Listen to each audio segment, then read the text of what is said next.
Merhaba, Üroloji uzmanı Emre Erdem Akkaya ben. Bugün testosteron eksikliğim var mı isimli bir videomuz olacak. Bu konuyla ilgili çok mesaj geliyor. İşte testosteronun şu değerlerde eksiklik var mı diye.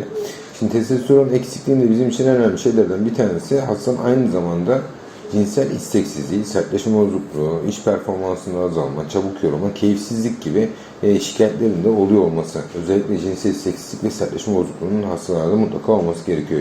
Bizim testosteron eksikliği diyebilmemiz için. Çünkü testosteron eksikliği yani 300'ün altındaki değerlerde hastaların hiçbir şikayeti olmayabilir. Yani özellikle gençlerde 200-300 değerlerde bazen geliyorlar spontan rutin testlerimize baktığımızda kişinin hiçbir şikayeti olmuyor. 200 değer mesela 233 değeri hiçbir problem yaşamıyor hasta. Hiçbir sertleşme problemi, cinsel isteksizlik yok. Şimdi burada önemli olan şeylerden bir tanesi dediğim gibi 300'ün altında olacak ya da 350'nin altında olacak değerler ve hastada şikayetleri olacak mutlaka. Çünkü bu şikayetleri yapabilecek başka bir sürü hastalık da var. Mesela hipotiroidizm dediğimiz tiroidin az çalışması da aynı şikayetleri yapabiliyor arkadaşlar. Hastalar mesela biz sertleşme bozukluğunu değerlendirirken mutlaka birçok testi, testosteron dışında birçok testi de bakmak gerekiyor. Hemogram bakmak, böbrek fonksiyonlarına bakmak gerekiyor. Birçok şeyi aynı anda değerlendirmek gerekiyor. Cinsel isteksizlik ve sertleşme bozukluğunda ve testosteron tedavisi, testosteron eksikliğinde testosteron tedavisi alan kişilerde hepsinde bir düzelme olmuyor. Yani şöyle bir durum var. Bazı insanlarda 300'ün altındaki değerler kişinin aslında normal değeri. Yani kişi o 300'ün altındaki değerlerle hayatını normal bir şekilde yaşayabiliyor. 230 değerlerde yaşayabiliyor.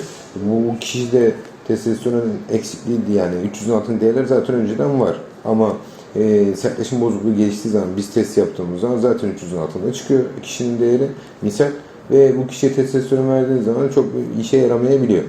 Onun dışında bunun mesela zıttını söyleyen yayınlar da var. Mesela 400'ün altındaki değerlerde hastalarda testosteron tedavisi uygulandığında hastaların %50'sinin fayda gördüğünü söyleyen yayınlar da var. Bir de şöyle kişiler geliyor bazen. Kişi mesela 2 yıldan beri spora gidiyorum ama diyor kas gelişim cevabı alamıyorum ben diyor. Ve hastanın testosteronu işte 200'lü değerlerde. Gerçekten bu kişilerde fizyolojik aralığın üst sınırına taşımaya kalktığınız zaman testosteron işte 1000'li değerlere falan taşımaya kalktığınız zaman her şeyi kontrol altında tutarak bu kişilerde kas gelişim meydana geliyor. Ama tıbbi bir kullanım mı? Tıbbi bir indikasyon mu? Böyle bir kullanım var mı dünyada tıbbi? Yok.